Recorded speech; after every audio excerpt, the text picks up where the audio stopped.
Fiery, red, colossal, powerful, evil. Who are the most infamous demons of fantasy worlds? Hi guys, I am Durin, the Lore Keeper, and today we have another exciting three-way battle in a new episode of Fantasy Fight Night. Today in the arena we have Durin's Bane, Balrog of the Middle-earth, Kabanda, Bloodthirster of Khorne from Warhammer Fantasy, and last but not least Errtu, Baelor Demon from the Forgotten Realms of D&D. as usual, to help me with this colossal task, my co-host, Lyra Silvervoice. Hello, everyone, and welcome back. Taking into consideration the contestants today, I feel you should have invited a priest, Eldrin, not a bard. Before we explain the rules of engagement and the categories in which we will compare the contestants today, let's introduce them properly. First, we have maybe the most important and well-known Balrog of Middle-earth. I would dare say he is even more well-known than Gothmog, the Lord of Balrogs. Of course, we are talking about Durin's Bane. Like all Balrogs, he was once a mayor, an immortal, being not unlike, say, an angel, corrupted later by the most powerful villain of Middle-earth, Morgoth. Somewhere in the process, he gained in strength and physical appearance, becoming this towering demon of shadow and flame, more than twice the height of a human, with bat-like wings. He wields a flaming whip and a sword engulfed in flames, and the air around him shimmers with heat and dread. Second on our list is one of the most powerful and fearsome bloodthirsters of Khorne.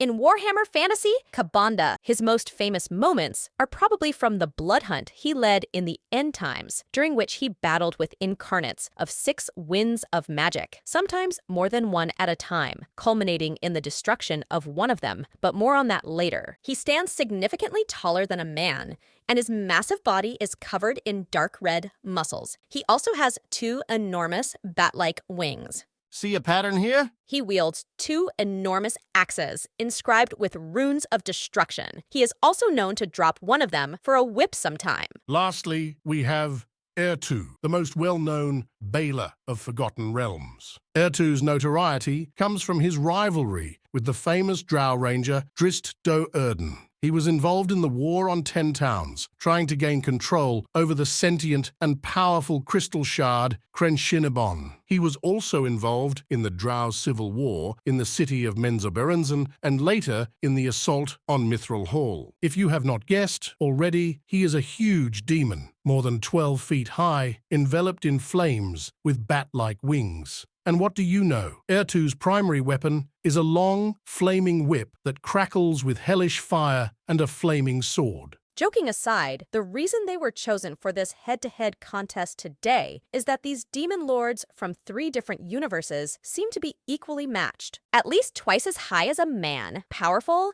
and able to control hellish fire, they all favor dual wielding, fighting with a whip and an additional weapon. So if, from a physical point of view, they seem to be equals, we want to determine today which one of them has the edge over the others. Who is the most influential fiery demon of all fantasy worlds? With so many similarities that would result in a stalemate, we came up with 4 categories across which we will compare them. Battle experience. How many battles did they fight and against whom? How have they ended? Power of their ultimate doom. This is fantasy, so it will probably not surprise you that, mighty as they are, these evil creatures have been defeated. The question is, by who or what? Whose doom is more impressive? Age. How long have they been active? How many years have their respective universes had to endure their torment? And lastly, and probably most importantly, what is their legacy? What was their impact on the universe they inhabited? We will look up evidence in our ancient records, consult forbidden lore and dusty old scrolls, and by the end of this contest, we will tell you who the ultimate demon of fantasy is. Place your bets in the comments below now and watch until the end to see if we arrive at the same conclusion as you. Don't worry, he is joking, I hope. In the first age of Middle-earth, Balrogs were the primary commanders of Morgoth's army in legendary battles like Dagor Nuin Gileath, Battle Under Stars, and Nirnaeth Arnoediad, Battle of Unnumbered Tears. At the end of the First Age, Morgoth was defeated and cast into the void. Many of his servants, including most of the Balrogs, were destroyed or went into hiding. Durin's Bane fled and hid deep within the earth. The Balrog of Moria was awakened in the year 1980 of the Third Age. He then proceeded to battle the dwarves of Khazad-dûm, leading to the death of King Durin IV and his son Nine first. Furthermore, he expelled the dwarves from their ancestral home, and Khazad-dûm was renamed Moria, the Black Pit. Durin's Bane is most famous for its confrontation with Gandalf the Grey on the bridge of Khazad-dûm in Moria. This battle takes place during the journey of the Fellowship of the Ring, ending up with both combatants falling into the abyss and the demise of the Balrog, as we find out later, after Gandalf's return. Ka'Bandha rose from the lowly ranks of the Sixth Host, Khorne's demonic legions, not only by killing and collecting skulls for the Blood God, but also by employing careful strategy. His maximum moment of glory was during End Times. Records show him battling Caradhrian Incarnate of Fire and destroying him under his hoofs. He also battled Alarielle the Everqueen, Incarnate of Life, and both what appeared to be Karl Franz, Incarnate of Heavens, and Tyrion, Incarnate of Light, at the same time.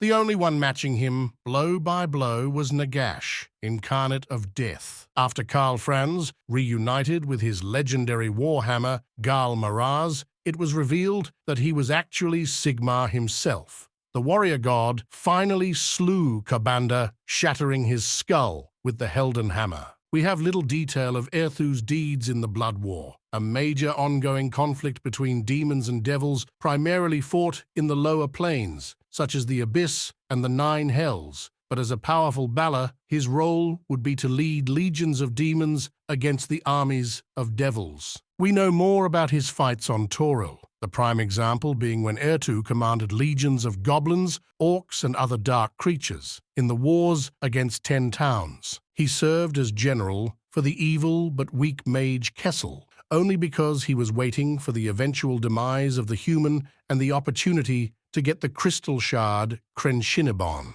One of the most notable battles occurs at Bryn Shander, the largest of the 10 towns. Despite overwhelming odds, Errtu is forced to retreat in front of legendary defenders like Drizzt Do'Urden, Bruenor Battlehammer, and Wulfgar. In a final battle, Drizzt and his companions manage to destroy Crishal Tirith, neutralizing Kessel's power and then banishing Errtu. Years later, the Drow matron Benri leads a massive assault on the dwarven stronghold of Mithril Hall. Seeking to ensure the success of the siege, Matron Benri summons Errtu to bolster her forces. He leads the charge against the heavily fortified gates of Mithril Hall. The combined efforts of Drizzt, Bruenor, Catti-brie, and Wulfgar prove too much, and Errtu is banished once more. I think the above accounts give us enough to score for both the battle experience and the power of their ultimate Doom categories. In terms of battle experience, we can safely say that all these demon lords served at one time or another as generals. They all have extensive battles under their belts, but if we look at the power of adversaries they fought directly, then the Bloodthirster, with his confrontations against incarnates, gets a 10, followed by the Balrog and his wars to conquer and hold Moria with 9 points, and the Balor with 8 points. Little will change when we look at who destroyed them. Hard to beat the Doom by a god's hand, so Ka'Bandha gets another 10. Even though he is not a god, Gandalf is more than a powerful wizard. He is a Mire, sort of a demigod, so Durin's Bane gets 9 points. Lastly, legendary as he may be, Drizzt is just a dark elf ranger, so Errtu will get another 8. Age is important. With age comes experience. While in our world, advanced age comes with its obvious disadvantages, this is never the case for immortal beings like demons. Balrogs were originally Mire, lesser Ainur, who were seduced by Melkor, later known as Morgoth, into his service before the world was fully formed. This event predates the creation of the world itself, placing the origin of the Balrogs in the early part of the first age of the world, known as the Years of the Lamps. Since Durin's Bane is a Balrog, it was created before the First Age, at least 10,000 years before the events of The Lord of the Rings. The introduction of chaos into the Warhammer world during the Cataclysm marks the earliest point from which we can start counting the age of any chaos entity, including greater demons like Khabanda. This event took place approximately in the year minus 5,600 of the imperial calendar. The end times is set approximately at the year 2529 after Sigmar's birth. Thus, we can conclude that Khabanda cannot be older than 8,128 years in this universe of Warhammer. As a Baler demon from the Abyss, Errtu could theoretically be older than both his adversaries. The timeless nature of demons in the Abyss and their primordial origins suggest that Errtu's existence might span tens of thousands of years. However, without specific dates in the D&D lore, it is challenging to provide a precise age. Durin's Bane gets a 10 for age, being the oldest of the three, followed by Khabanda with a 9. Unfortunately, without having proven records, I will have to consider Errtu the youngest, so I will give him 8 points. The Baler is trailing behind, but Durin Bane just closed the gap, so stay tuned to see what comes out of the last category, Legacy. But before we get to that, guys, one of our honored contestants have a message for you. Subscribe and like, and you might live. Back to our video. Most of us will look at the Battle of the Bridge of Khazad-dûm, where Gandalf and the Balrog plummeted into the abyss below, as the moment of maximum influence and glory of the Balrog. I will argue that while highly known and certainly important, this is not the biggest impact of Durin's Bane on the Middle-earth universe. This ancient demon of shadow and flame had slumbered deep beneath the misty mountains for millennia, hiding since the defeat of Morgoth at the end of the First Age. His awakening by the dwarves of Khazad-dûm led to the death of King Durin VI, and 1 year later, his son and heir, 9-1.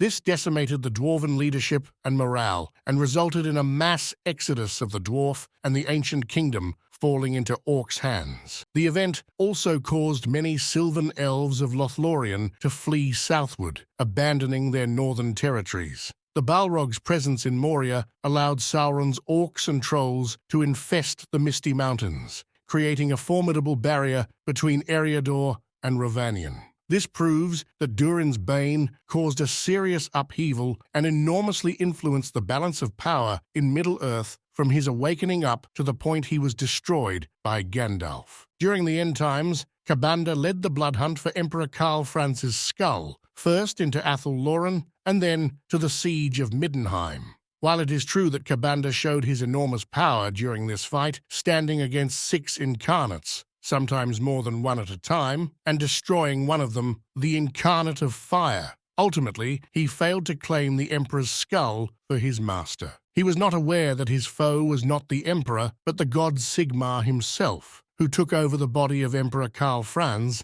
at the moment of his death. Nevertheless, despite his show of strength during end times, we have to admit that the results of Khabanda's actions are less clear than those of destroying the most powerful dwarven kingdom and holding on to a strategic location for years. During the time of Troubles, when the gods of the Forgotten Realms were cast down and had to take mortal avatars, magic became unpredictable and dangerous. That is, all magic apart from psionic. House Oblodra was notorious for their psionic powers and their doubtful loyalty to the Spider-Queen Lolth, the goddess of the Drow elves. Having an immense advantage in wielding the only reliable magic, House Oblodra sought to usurp control of Menzoberranzan. Errtu, acting on Lolth's belief, leads countless demons in battle, thwarting House Oblodra's ambitions. The destruction of House Oblodra solidified Lolth's control over Menzoberranzan, the largest and most important Dark Elf city. As we know, God's power in the D&D universe is directly related to the number of followers they have. Losing influence in the largest city of Dark Elves could have had dire consequences for Lolth even after the time of Troubles has passed. Okay, so I think the impact of the Balrog is the most clear 10 points. Errtu's intervention kinda saved Lolth's arse. Having such an impact on the affairs of gods is pretty badass. So the Baler gets 9 points. Unfortunately for Kabanda, even if he killed the incarnate of fire, he falls short at the so what moment. The fight in the Warhammer universe will have been the same with or without him, so only 8 points for him.